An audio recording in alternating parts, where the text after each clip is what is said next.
What happens when your childhood friend, the only friend you have, is the one who never wants your happiness and decides to ruin your happiest day? This is the unfortunate story of Sandra. It was the wedding of her best friend, but Adana, who had been planning with her friend and was to be the chief bridesmaid, had other plans.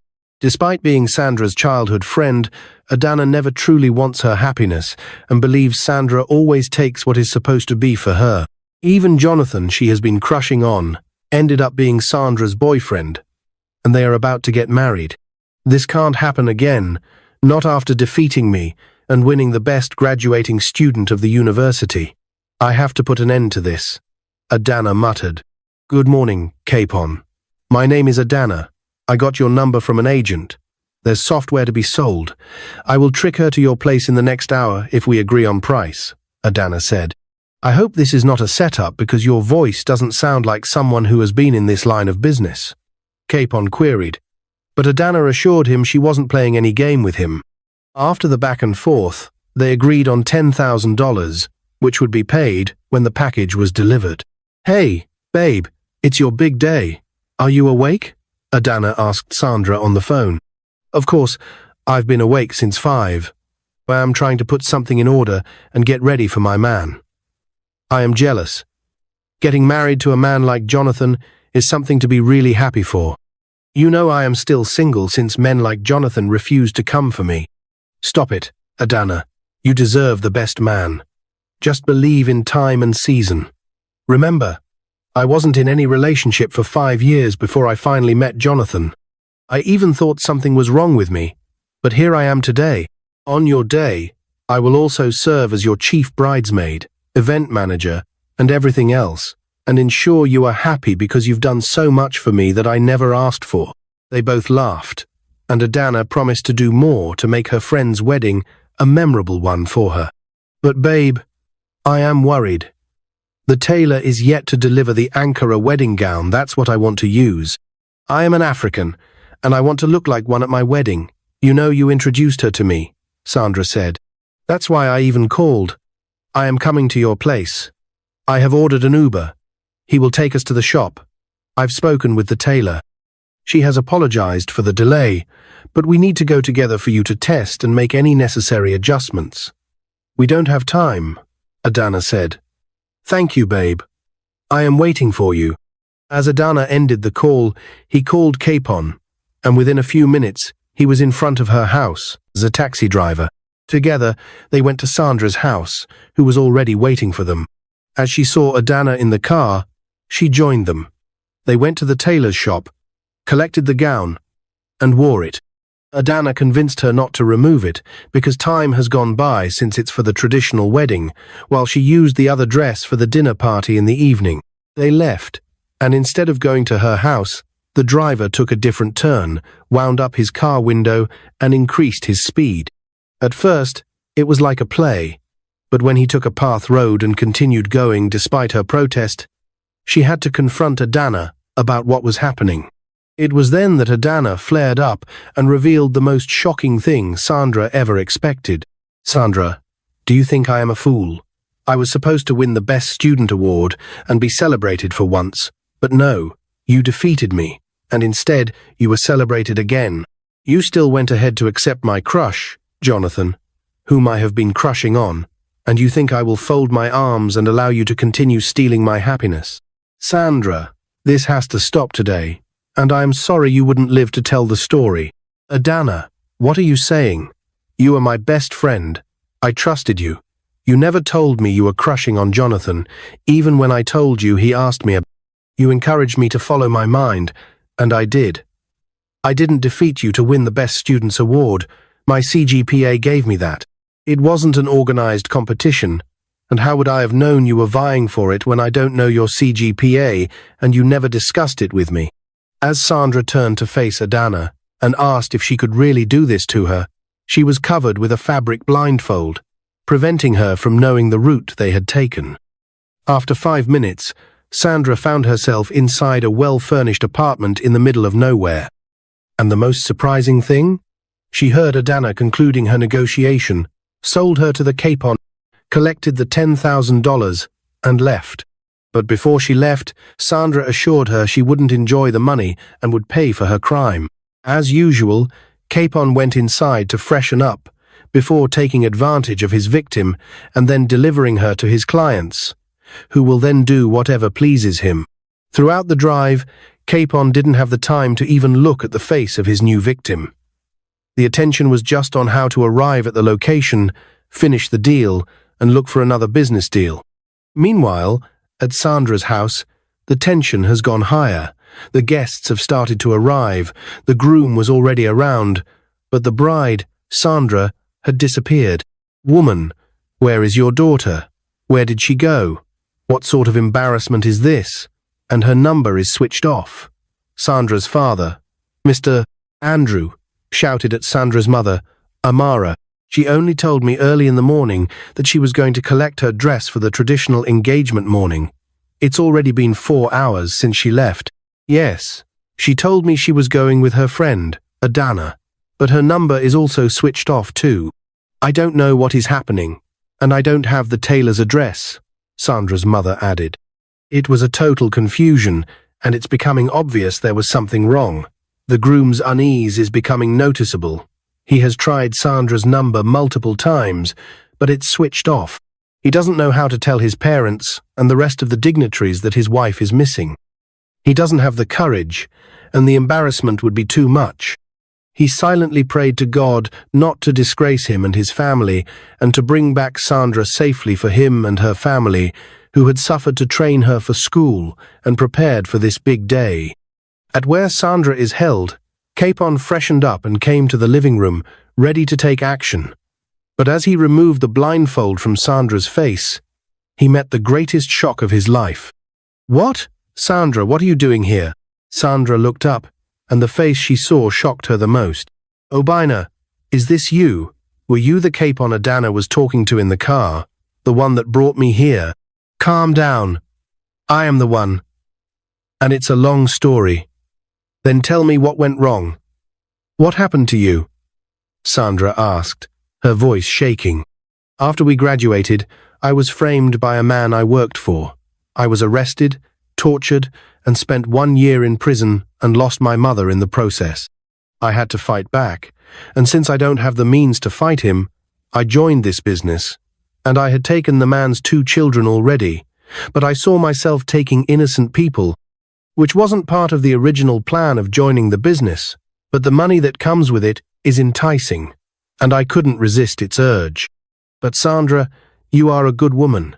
You were kind to me back then at the university. You even paid my last tuition fee and gave me food on a few occasions.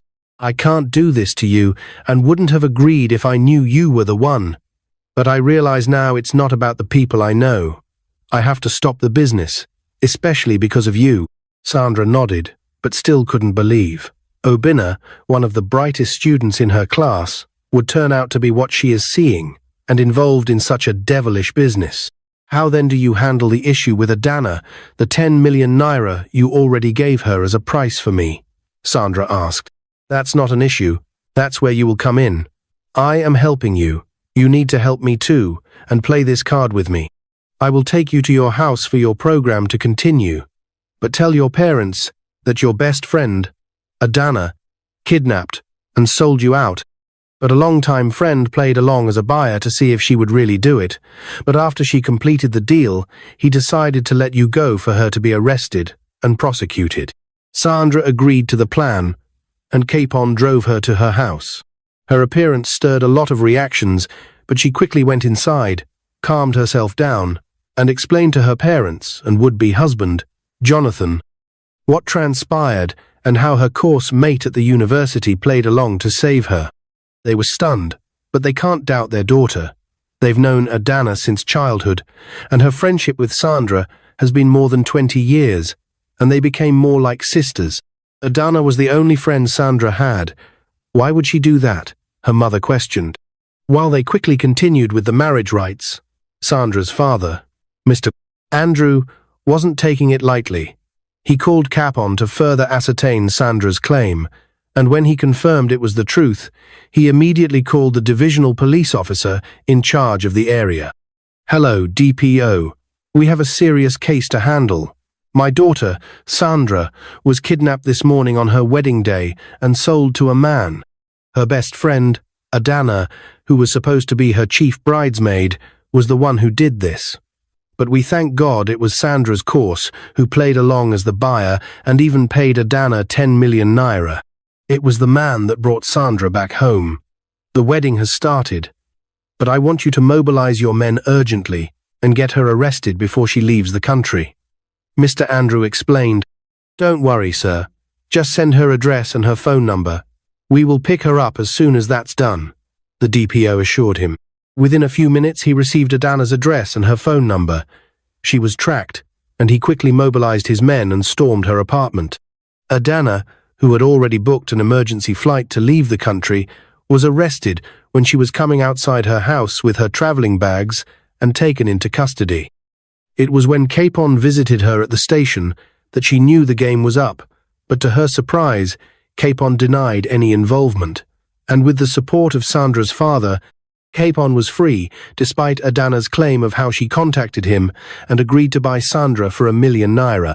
Capon, in his claim, said he only played along to see if Adana really had the mind to do such a thing to her friend, but had to tell Sandra he only played along to see who Adana really was. Sandra was joyfully joined together with her husband, Jonathan, and went on to organize a wedding dinner with influential politicians and business moguls in attendance. The following day, Adana was arraigned in court with the right to have a lawyer, and with Sandra's testimony, the judge found her guilty of attempted murder, human trafficking, and other crimes, and sentenced her to 20 years imprisonment. As Capon's eyes met with Adana's when she was taken away, he felt a pang of guilt, but he couldn't help her, and believed Sandra's case was a means of redemption for him. Capon changed his name back to Obinna and concentrated on worshipping God, seeking forgiveness for the crimes he had committed against innocent people, and calling people to the gospel. Life at the prison wasn't what Adana anticipated. After refunding the 10 million naira to Obinna at the court, she was left with nothing. Sitting quietly at her bunk inside the small room in the old prison cell in Lagos, it was like a dream to her how she ended up as a prisoner. Adana now realized how wrong she was to have conceived the idea of selling off her best friend for 10 million naira on her wedding day, a friend that believed so much in her and had trusted her with almost everything. "I was wrong," she said to herself. "How did I become so bitter, trying to destroy my best friend on her biggest day because of envy? I have wronged myself and Sandra, and here I am, inside this cell, with no good food and cut off from the outside world." But how did Capon, who suddenly became Obinna, turn things around and get me arrested? Why did Sandra exonerate him in the court? But I know he wouldn't go unpunished. He is involved in this mess and needs to pay for his crime too, he said to himself. A few months after, Sandra and her husband, Jonathan, decided to attend the newly established church in their new area. As they sat inside the church waiting for the pastor, Sandra was shocked to see Obinna as the pastor of the new church. Obinna, too, couldn't resist the shock when he saw Sandra and her husband. "Let's welcome our new guests to the church, and I have the honor to introduce Madam Sandra and her dear husband, Mr. Jonathan, to our church. Some months ago, I was trailing the path of destruction, and it was this woman God used to save my soul and bring me back to the path of righteousness." Like myself, many of you may be trapped in a web of evil and wrongdoing today. If someone has wronged you, exploiting their power or wealth, consider committing the matter to God or seeking justice through legal channels. Although some of you may argue that our justice system favors the wealthy, I urge you to entrust your case to God, trusting that those who have wronged you will someday meet people who are more than them, and they will face consequences of their evil. I've witnessed how seeking revenge can lead individuals to a dark path, becoming evil themselves. Let's learn to forgive and resist the temptation to become evil in response to harm that we suffer from evil people. In the future, I hope to share my personal experiences publicly, without fear of judgment, and reveal how God transformed my life through our sister, Madam Sandra. If you're currently entangled in evil, I invite you to reach out to me. Having walked that path, I understand its dangers, and I am offering my support to help you start a new life. God's plan for us is not condemnation, but redemption." He said, praising God, and continued with the worship. And just as Sandra and her husband smiled, praising God for the amazing thing he had done in the life of Billionaire, they saw a group of heavily armed policemen coming into the church. "Nobody move! Remain where you are," Sergeant Okoro announced as they stormed the church. What do you think will happen next? Subscribe to our channel to watch part 2 when we upload it.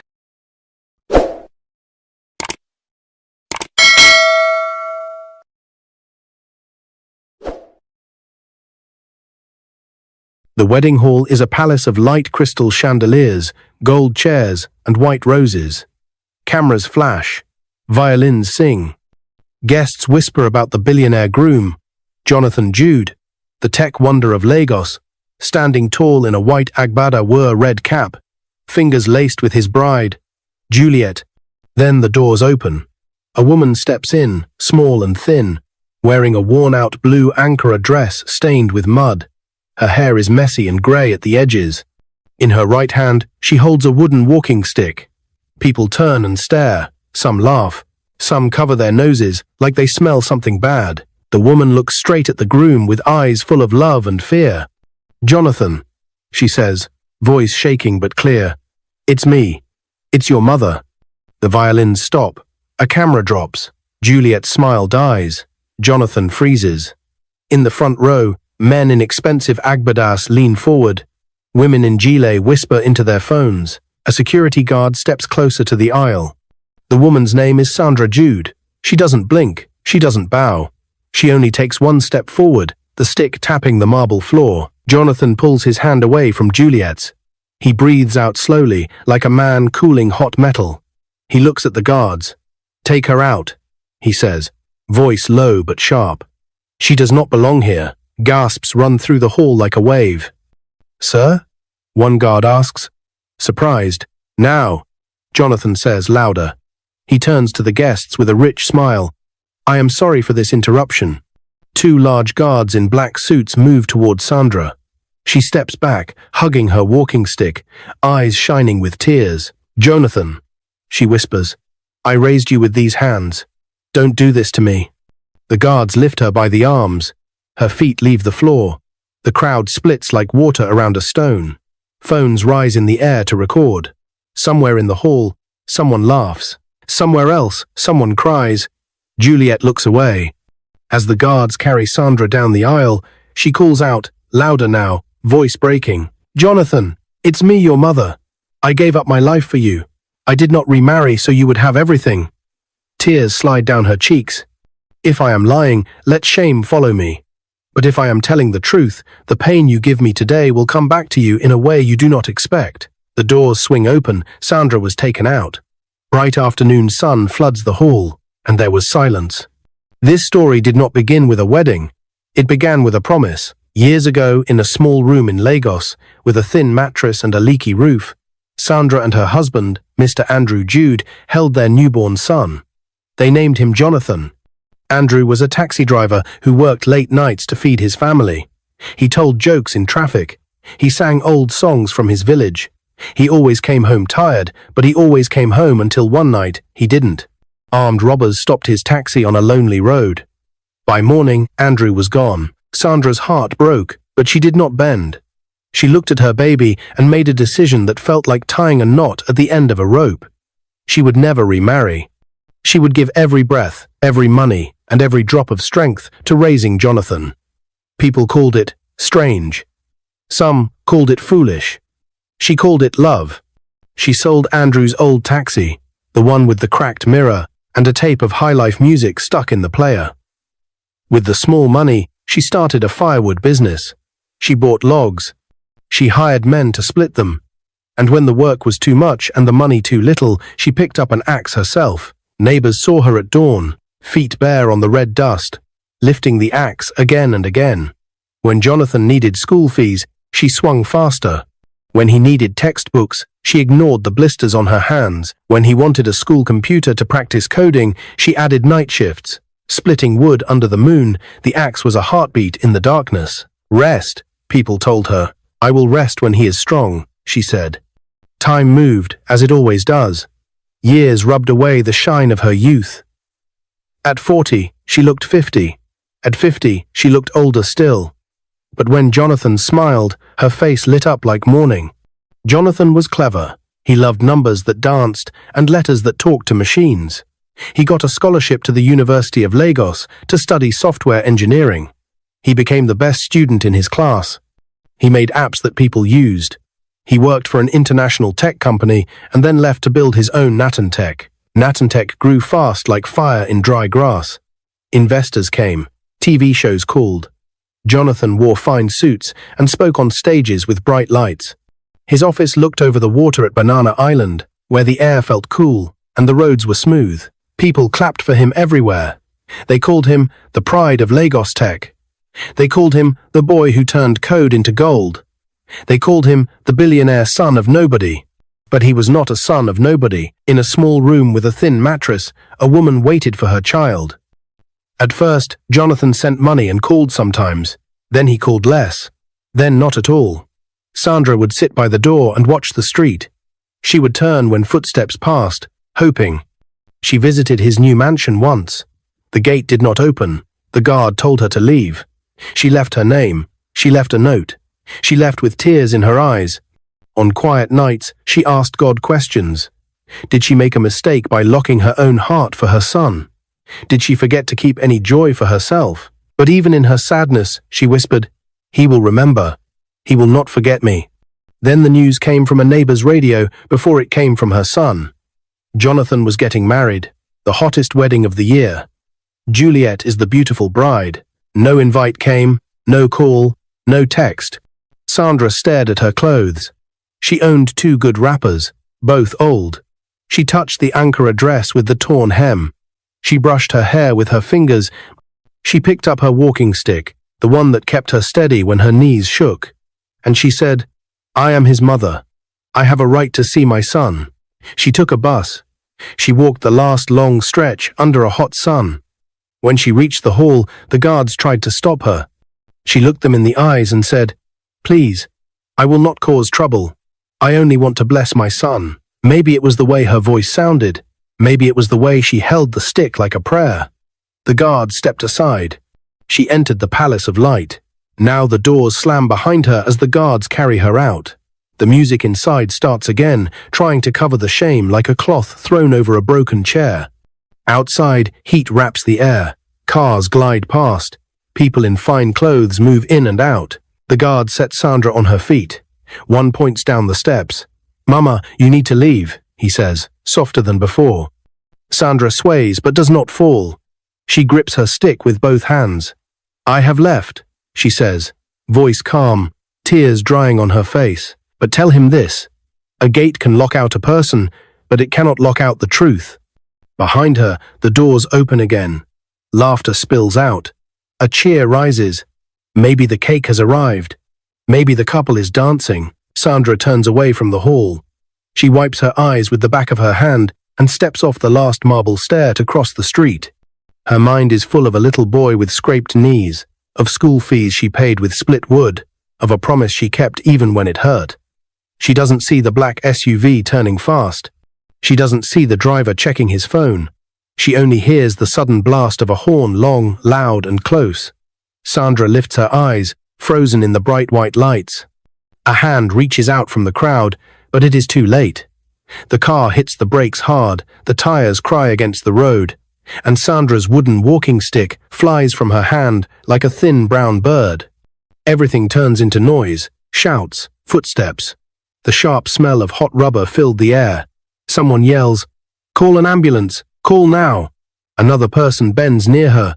"Mama, can you hear me?" Her eyes flutter. Her chest rises once, twice, like a small wave trying to reach the shore. Inside the wedding hall, violins swell again, pretending nothing is wrong. Cameras flash as a tall cake is rolled in. The master of ceremonies shouts happy words. People clap to the sound of talking drums. But a few guests near the doors have their phones up, recording the chaos outside. A video goes live. Comments pour under it fast as rain. The ambulance arrives with a cry of sirens. Two nurses jump out. They lift Sandra on a stretcher. One checks her pulse. The other holds her head steady and speaks soft and quick. "Stay with me, Mama. Stay with me." Sandra's lips move. Maybe she is praying. Maybe she is calling a name. No one can tell. The doors of the ambulance slam shut. It sped away. The wooden walking stick lies alone on the ground, a quiet line in the sun. In the bridal lounge, Juliet fixes her veil in a mirror rimmed with gold. Her cheeks are glowing. Her eyes are bright. A lady in waiting dusts powder on her neck. Another clips a diamond hairpin in place. The door opens. Jonathan steps in, face tight. He shuts the door behind him and rests his head against it for a moment. Breathing hard, Juliet turns. "Is it done?" she asks. "It's handled," he says. His voice is flat, like a test tone on a dead radio. He walks to the window and looks out at the small crowd that has gathered near the gate. "She caused a scene. She is gone now," Juliet says, smoothing his lapel. "Our day must be perfect." "Perfect," he repeats, but it sounds like a question. He pulls out his phone. A message pops up, an unknown number. He taps it. A video plays. The comment count climbs like a racing score. He sees himself at the altar. He hears his own voice, cool and sharp. "Take her out. She does not belong here." Juliet catches the look on his face and takes the phone. She watches. Her mouth narrows for a second, then it relaxes. "The internet forgets," she says. "The news cycle turns. We are safe." Jonathan slides the phone into his pocket and nods. "Let's cut the cake." Inside Island General Hospital, the air smells like antiseptic and hope. Nurses move like fish in a clear stream, smooth and fast. A doctor with kind eyes checks the monitor by Sandra's bed. Her heartbeat is slow. Too slow. The doctor speaks to the nurses in Yoruba, short words, careful words, the kind used in rooms where life is slipping. Sandra's eyes open. The ceiling lights glow soft and white. She feels a weight in her chest and a cold in her hands. She tries to lift her arm. A nurse holds it gently. "Mama, easy," the nurse says. "Do you want to send a message? I can record it." Sandra's mouth is dry. She thinks of all the things a mother can say and how they all squeeze into a narrow gate when time grows short. She closes her eyes and sees a small boy with dusty knees, smiling at a bag of puff-puff she saved all day to buy. She sees a young man in a white shirt on graduation day, lifting his degree high, the sun making it shine like silver water. She sees a white suit, a red carpet, a hand pointing at her like a spear. She hears her own voice in the hall. "If I am telling the truth, the pain you give me today will come back to you in a way you do not expect." The nurse lifts a phone. The camera lens blinks at Sandra. "Go ahead, Mama," the nurse whispers. "We will keep it safe." Sandra tries to speak. The words come like little beads, one by one. "Tell my son that I forgave him, the day I chose him." She pauses to breathe. "Tell him I waited, every night. Tell him, love kept me, and love will judge him, if he throws it away." The nurse nods, tears bright in her eyes. She taps stop. The doctor checks the monitor again and looks toward the door, as if a miracle might walk in, but no one comes. Back at the wedding, the couple slices the cake. Frosting smears, guests cheer. The photographer shouts, "One more smile." A band plays highlife. People dance in a circle, throwing naira notes in the air. The hall sparkles. Jonathan's best man leans close. "Bro, you should eat," he says. "You look pale." "I'm fine." Jonathan lies. He sips water and feels nothing. His mind keeps bouncing back to the entrance, the stick tapping the floor, the tremble in his mother's voice. He pushes the thought away like a stubborn window. An hour later, as the couple leaves the hall for more photos by the fountain, a young man in a delivery uniform jogs up. He holds a small brown envelope. "Mr. Jonathan," he says, breathing fast. "From Island General Hospital. It is urgent." Jonathan's heart kicks. He takes the envelope. Inside is a simple note on white paper. "Patient Sandra Jude. Critical. Come now." Something clamps his chest. For a flash, he sees a kitchen lit by a small bulb, a bowl of ogbono soup, a woman laughing with tired eyes, As she hands him the bigger piece of meat, he swallows hard. Juliet sees the paper. "No," she says softly. "Not today. If you go, the press will spin it. People will say you staged the drama to get attention. They will say you are not loyal to me. We must control the story." Jonathan looks at her, then at the fountain, then at the sky that is turning orange. He folds the note. He slides it into his pocket next to his phone, where the video waits, still hot. He feels the weight of both. "Send them a donation," he says. "Tell them to do their best." Juliet squeezes his arm. "That is very generous." They pose by the fountain. At Island General, the nurse checks the clock. The seconds tick like small steps down a long road. She looks at the door again and then back at Sandra. The doctor shakes his head a little, the kind of shake that comes from years of trying and years of losing. Sandra's chest rises, falls, rises. She turns her face toward the window where the sky is orange like ripe mango. Her lips move one more time. Maybe she says Andrew. Maybe she says Jonathan. Maybe she says home. The monitor makes a thin, straight sound. The nurse presses a button. The doctor leans in. Hands move. Voices call. But the sound keeps going. A long, quiet line. The nurse lowers her eyes. The doctor sets his hand on the rail of the bed and bows his head. Time of death. 6. The nurse wipes a single tear and walks to the corner. She picks up the wooden walking stick someone brought in from the street. She runs a thumb over the smooth handle. "Rest well, Mama," she whispers. They bury Sandra 2 days later in a small cemetery behind a church where she used to sing softly from the back row. The air smells of wet earth and rain. Only a few family members and neighbors come. People who saw her lift an axe when the sun had not fully risen. People who took firewood from her hands and promised to pay later. People who knew her name before the internet did. A pastor whispers prayers. A neighbor, Mama Ijeoma, stands with red eyes and speaks for the quiet crowd. "She gave more than she had," she says. "She loved more than she was given." A young boy drops a white flower into the ground and bites his lip so he will not cry out loud. Jonathan is not there. He sends no message. He sends no wreath. The white suit he wore at the altar hangs in a closet in Banana Island, bright and cold. The videos from the wedding still spin online, now mixed with another video, a nurse's hand holding a phone that shows a tired woman, breathing small and saying words made of love and warning. Some call it fake. Some say it is proof. Everyone has a comment. The internet does not forget as fast as Juliet promised. When the last shovel of red earth falls, Mama Ijeoma presses the wooden stick into the soil, leaning it like a marker where there is no money for stone. "She stood on this," she says. "Now we stand on her memory." The wind moves the leaves. Somewhere far away, a generator coughs and starts. Life keeps going, because it always does. 1 month passes. The wedding flowers dry. The thank you cards go out. Jonathan works long nights behind his tall glass windows, pushing away the hollow space that follows him like a quiet shadow. He signs papers. He approves transfers. He trusts Juliet with the rest.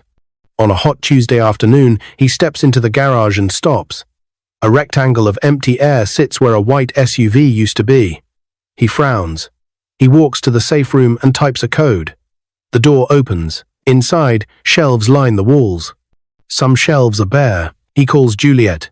No answer. He calls again. It rings and rings until the sound feels like a small hammer hitting the soft part under his ribs. "Sir," his driver says from the doorway, eyes wide. "Madam went out at dawn with boxes. The steward says she took passports. And, sir, I think she left." Jonathan stares at him. "Left where?" The driver points at the safe. "Everywhere." An alert pings on Jonathan's phone. Then another. Then a flood bank notifications climbing in a fast column. Transfer approved. Transfer approved. Transfer approved. He opens the company account. Numbers fall like a building in slow motion. He opens the family account. The floor keeps dropping. His vision blurs. He dials Juliet again. Straight to voicemail. He dials the head of finance. "Tell me this is a system error," he says, voice scraping. The finance head hesitates. "Sir, I was about to call. There are large withdrawals tied to Madam's authorization key. Also, sir, the Lecky estate title shows a sale recorded this morning. What? Jonathan breathes. Sir, 3 SUVs were sold last week. I thought you knew. The room tilts. He puts a hand on the wall. A thin, cold line runs from the base of his skull to the bottom of his back, like a zipper being pulled open. Something heavy and unseen steps into the room with him and sits on his chest. Another sound joins the bank alerts. A knock. Not gentle. Heavy. Commanding. Bam, bam, bam. Open up! A hard voice shouts through the door. Economic and Financial Crimes Commission. Mr. Jonathan Jude, open the door now. The driver stumbles back, face white. Jonathan looks at the door, then at the empty shelves, then at his phone, where a last message from an unknown number waits to be read. He taps it with a shaking finger. It's a screenshot. A foreign bank complaint. $1 million wire, his company's name at the center, like a red stain. The knocking turns into pounding. Bam, bam, bam. Mr. Jonathan Jude, the voice booms. You are under arrest. Jonathan's hands shook. He looked at the driver, who was frozen in the hallway. Don't just stand there, tell them I'm not here. He hissed, though he knew it was useless. The voice outside was sharper now. We have a warrant. Open this door, or we'll break it down. Juliet's absence suddenly made everything click. Her kindness in recent weeks. The way she handled all the company's finances, the late-night business calls she took in the guest room. She had been planning this. She had left him holding the bag. The pounding stopped for 1 tense second, replaced by the sound of metal hitting metal. The lock gave way. The door burst open, and in stormed 4 officers in black vests marked EFCC. One carried a file, another had a pair of handcuffs glinting in the light. Mr. Jonathan Jude, the lead officer of the anti-corruption agency, asked, his voice like iron. Jonathan swallowed hard. Yes, but You are under arrest for conspiracy, obtaining money by false pretense, and wire fraud amounting to $1 million. He took a step forward, palms out. I didn't do anything. I didn't even know about. You can explain yourself at the station, the officer cut in. He gestured, and one of the men stepped forward, snapping the cold metal around Jonathan's wrists. The sound of the cuffs closing echoed in his ears. Neighbors and staff gathered at the entrance, whispering. Phones came out. A few even recorded. Somewhere in the crowd, a voice muttered, "Ah, the curse of a mother is heavy." Jonathan's jaw tightened. He knew what they meant. He didn't want to believe it, but the thought of Sandra's tearful eyes at the wedding hit him like a fist. They marched him outside. Cameras flashed. The anti-corruption agency's van waited with its doors open. He was pushed inside, the cuffs biting into his skin. As the van pulled away, Jonathan caught one last glimpse of his mansion, the gates closing slowly, as if sealing away everything he had ever worked for. The anti-corruption agency's office smelled of paper, coffee, and fear. They sat him in a small room with peeling paint and a single fan spinning lazily on the ceiling. An investigator placed a file on the table, thick with documents and bank records. Your company account received the funds, the man said, flipping pages. Your signature authorized the withdrawals. The money was moved through offshore accounts. Care to explain? It wasn't me, Jonathan said. It was my wife, Juliet. She had access. Do you have proof? Jonathan hesitated. His mind was blank. Juliet had been careful. No witnesses. No trail he could think of. The investigator leaned back. Then for now, Mr. Jude, the proof says it was you. Outside the interrogation room, the click of another door echoed. Somewhere deep inside, Jonathan knew this was only the beginning of his punishment. And it was exactly the kind of shame his mother had promised would come. The cell was nothing like the sleek glass walls and leather chairs of Jonathan's office. It was a square box of cracked cement and rusted bars, with the smell of damp clothes and unwashed bodies clinging to the air. The heat inside pressed on him like a heavy blanket. On his first night, Jonathan sat on the cold floor, knees drawn to his chest, his mind replaying every choice he'd made. From the moment he told the guards to take Sandra out of the wedding hall, to the moment the EFCC snapped the cuffs on his wrists, the scenes looped endlessly. Her voice echoed in his ears. The pain you give me today will come back to you in a way you do not expect. He rubbed his face, but the memory wouldn't fade. It was as if Sandra herself was sitting in the shadows of the cell, watching. The trial came too fast for him to prepare. The media pounced on the story. Tech billionaire in $1 million fraud scandal. Social media exploded with the wedding clips side by side with news footage of him in handcuffs. Juliet was gone without a trace. She hadn't just stolen his money. She had used his own company to move the funds, leaving a trail that pointed directly at him. The EFCC investigator told him she might have fled the country using a private charter. Jonathan's lawyers fought, but the evidence was stacked high like a wall. The court sentenced him to 10 years in prison. His company was seized and auctioned to pay restitution to the foreign investor. Everything he had built in years collapsed in months. As the judge's gavel came down, he felt something inside him break. Not his pride. His pride had been stripped away long before the sentence. It was something deeper, something tied to the promise his mother had kept for decades. And the way he had repaid her, prison life was a different kind of hell. Gone were the designer suits and private jets. Now, he wore an orange jumpsuit with a number stitched to the chest. The meals were small and tasteless. The bed was a thin foam pad on a metal frame that groaned every time he moved. The other inmates had heard of him. Some laughed at the fall of the Banana Island prince. Others eyed him with the sharp hunger of men looking for someone to control. But the worst were the ones who avoided him completely, whispering about the curse. One night, as rain tapped against the barred window, an older inmate named Musa leaned close to him. "You wronged your blood, didn't you?" Jonathan froze. "What do you mean?" Musa's voice was low. "A mother's blessing builds. A mother's curse, it destroys. I can see it on you, like a shadow that won't leave." Jonathan looked away, but Musa's words stayed. Months passed. He counted days by scratches on the wall. His muscles thinned. His eyes lost their shine. He thought about Sandra every day, not just the wedding scene, but the small moments. The way she used to save the largest meat in the soup for him, even when she was hungry. The way she'd split firewood in the sun, sweat running down her face, just so he could have a new textbook. The way she'd never once complained, even when the roof leaked, even when the blisters on her palms cracked. And then the look on her face when the guards dragged her away. He couldn't stop asking himself the same question. What had it all been for? 5 years into his sentence, hope came in the shape of a visitor, his lawyer, Barrister Clements. The man walked into the prison meeting room with a briefcase and a look that was half relief, half urgency. "I found something," Clements said, leaning across the table. "We traced the accounts Juliet used. The money was moved through your company, yes, but every transaction was authorized using her personal biometric key. I have the logs, and I have sworn statements from 2 staff who saw her processing them." Jonathan's breath caught. "So it was her, all along?" Clements nodded. "She not only scammed the investor, she scammed you. We can use this to appeal." Jonathan gripped the edge of the table, his knuckles white. "How long will it take?" "Not long. But even if the conviction is overturned, the company is gone. The assets are gone. And she is gone. No one has found her." Jonathan didn't care about Juliet anymore.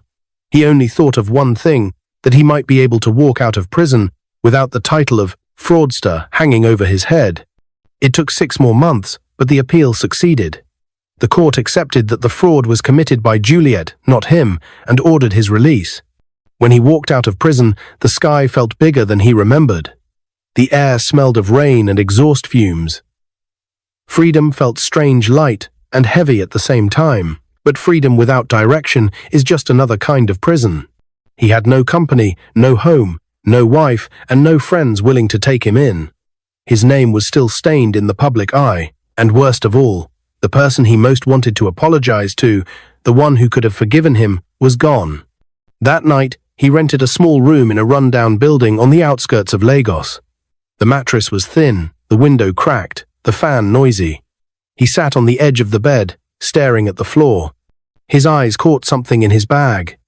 It was a folded photo, a rare one of him and Sandra, taken when he graduated from the university.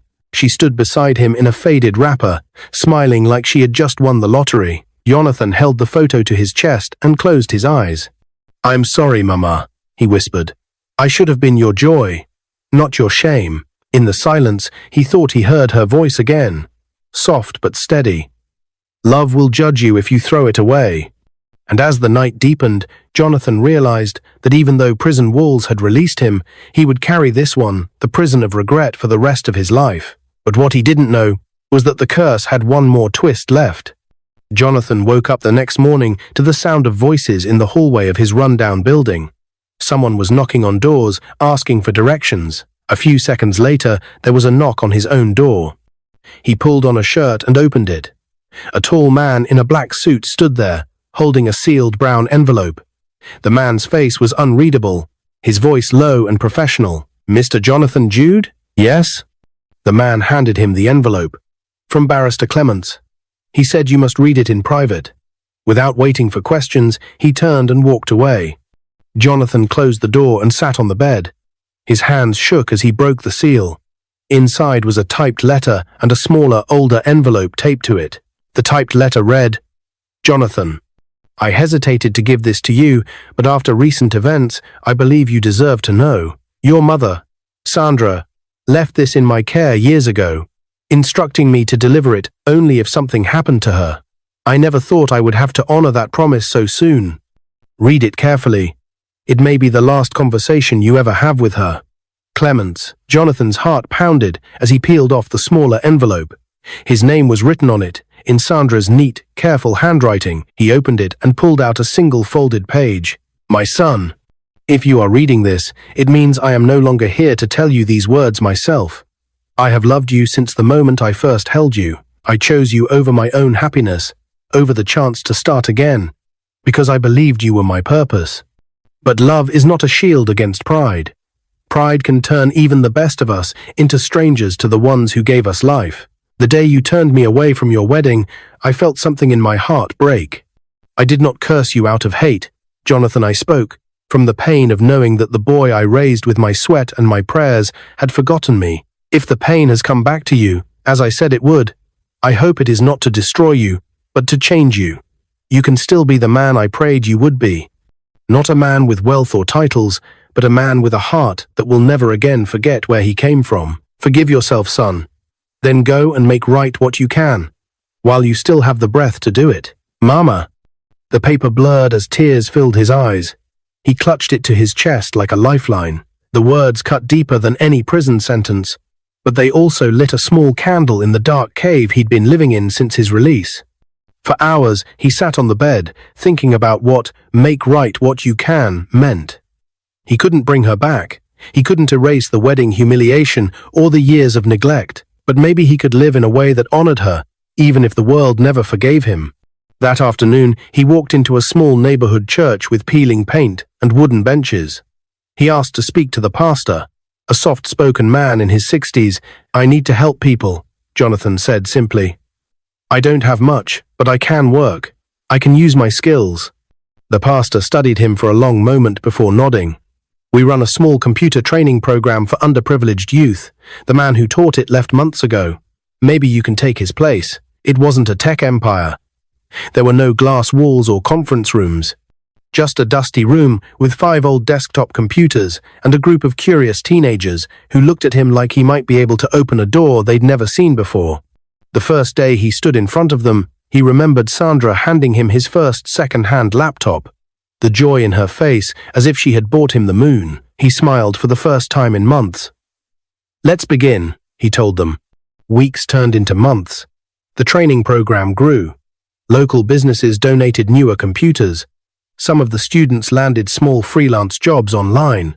One even got a scholarship to study software engineering. The people in the community began to see Jonathan differently, not as the disgraced billionaire, but as the man who gave their children a chance. One evening, as the sun was setting, Mama Ijeoma came to the training center. She was holding something wrapped in cloth.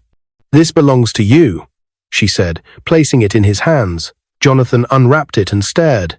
It was his mother's wooden walking stick, the same one she had clung to in the wedding hall, the same one found in the street after the accident. "She would want you to have it," Mama Ijeoma said softly. Jonathan's throat tightened. He ran his fingers over the smooth wood, feeling the grooves her hands had worn over the years. "Thank you," he whispered. That night, he placed the stick in the corner of his small apartment, where he could see it every morning. It became his reminder not of his shame, but of the woman who had given everything for him. The curse hadn't destroyed him after all. It had stripped him of everything false, leaving only what was real. And though he would never again be the billionaire of Banana Island, Jonathan finally understood the kind of wealth his mother had been trying to give him all along. The kind you can't spend, the kind no one can steal. And every time he touched that stick, he made her the same promise she once made him. I will not forget you. What is your view about this story? Where are you watching from? If you enjoyed this story, comment, share, and subscribe to our channel for more interesting stories.